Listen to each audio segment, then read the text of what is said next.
Assalamualaikum warahmatullahi wabarakatuh. Di sini saya Intan Nur Sakinah, NPM 1813634 akan menerangkan tentang model referensi OSI pada mata kuliah Komputer 1. Jadi sebelumnya saya akan menerangkan tentang OSI tersebut. Model referensi jaringan terbuka OSI adalah susunan atau kerangka jaringan yang diimplementasikan melalui protokol jaringan dalam 7 lapisan berbeda. Sebuah model arsitektural jaringan yang dikembangkan oleh Badan International Organization for Standardization atau ISO di Eropa pada tahun 1977. OSI sendiri merupakan singkatan dari Open System Interconnection. Model ini disebut juga dengan model 7 lapis OSI. Sebelum munculnya model referensi OSI ini, sistem jaringan komputer sangat tergantung kepada pemasok. Jadi sebuah komputer biasanya hanya dapat berkomunikasi dengan komputer lain yang berasal dari manufaktur yang sama. OSI berupaya membentuk standar umum jaringan komputer untuk menunjang interoperabilitas antar pemasok yang berbeda. Dalam satu jaringan yang besar biasanya terdapat banyak protokol jaringan yang berbeda. Tidak adanya suatu protokol yang sama membuat banyak perangkat yang tidak bisa saling berkomunikasi. Alasan ISO mengeluarkan referensi OSI karena yang pertama, untuk menjembati perbedaan kompatibilitas device antar vendor. Yang kedua, untuk menjelaskan atau menerangkan secara terperinci atau detail proses pengelolaan data menjadi suatu informasi di dalam suatu jaringan komputer.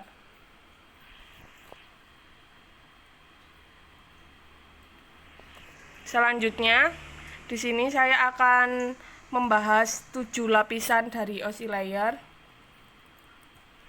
Yang pertama, itu ada physical layer. Physical layer yang paling sederhana berkaitan dengan electrical dan optical koneksi antar peralatan. Sebagai contoh, kabel, transceiver, dan konektor yang berkaitan dengan physical layer ini. Selanjutnya, yang kedua, data link layer. Layer ini sedikit lebih cerdas dibandingkan dengan layer physical karena menyediakan transfer data yang lebih nyata sebagai penghubung antara media network dan layer protokol yang lebih high level. Layer data link bertanggung jawab pada paket akhir dari data binari yang berasal dari level yang lebih tinggi ke paket diskrit sebelum ke layer physical. Yang ketiga, yaitu network layer. Tugas utama dari layer network atau network layer adalah menyediakan fungsi routing sehingga paket dapat dikirim keluar dari segmen network lokal ke suatu tujuan yang berada pada suatu network lain. Protokol ini telah dimasukkan ke sistem operasi network. Beberapa fungsi yang mungkin dilakukan oleh layer network. Yang pertama, membagi aliran data biner ke paket diskrit dengan panjang tertentu. Yang kedua, mendeteksi error. Yang ketiga, memperbaiki error dengan mengirim ulang paket yang rusak. Yang keempat, mengendalikan aliran. Selanjutnya, transport layer. Transport layer adalah pusat dari model OSI. Layer ini menyediakan transfer yang reliable dan transparan antara kedua titik akhir. Layer ini juga menyediakan multiplexing, kendali aliran, dan pemeriksaan error serta memperbaikinya. Selanjutnya, yang kelima, session layer. Sesuai dengan namanya, sering disalahartikan sebagai prosedur logon pada network dan berkaitan dengan keamanan. Layer ini melakukan koordinasi komunikasi antara entity layer yang diwakilinya.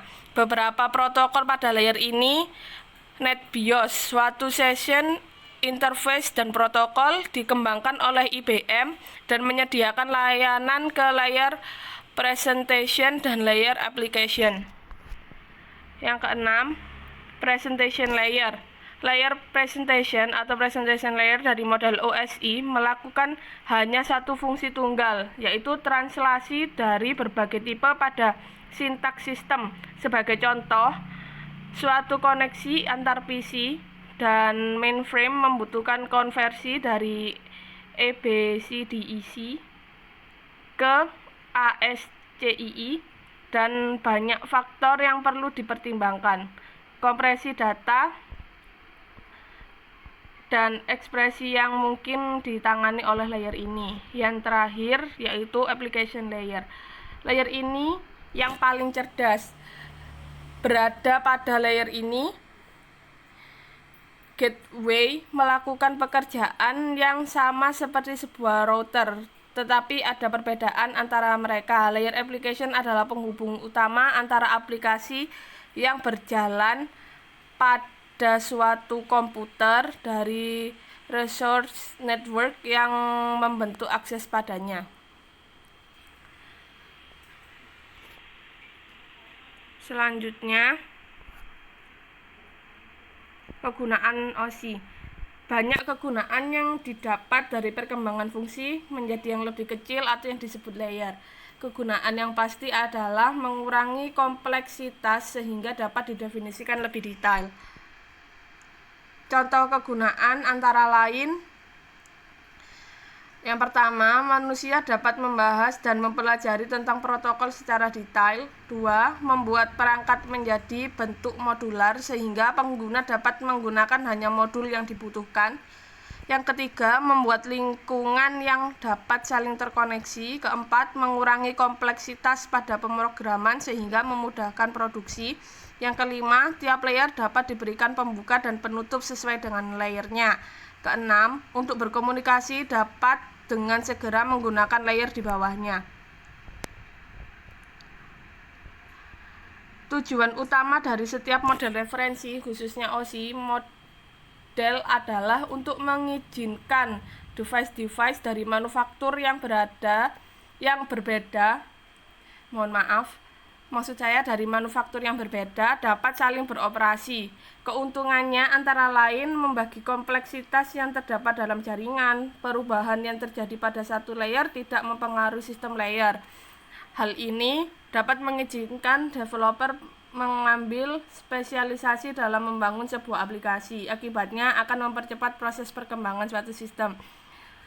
Sedangkan keuntungan yang lainnya mendefinisikan standarisasi interface agar antar manufaktur dapat saling berintegrasi. Sekian presentasi dari saya. Wassalamualaikum warahmatullahi wabarakatuh.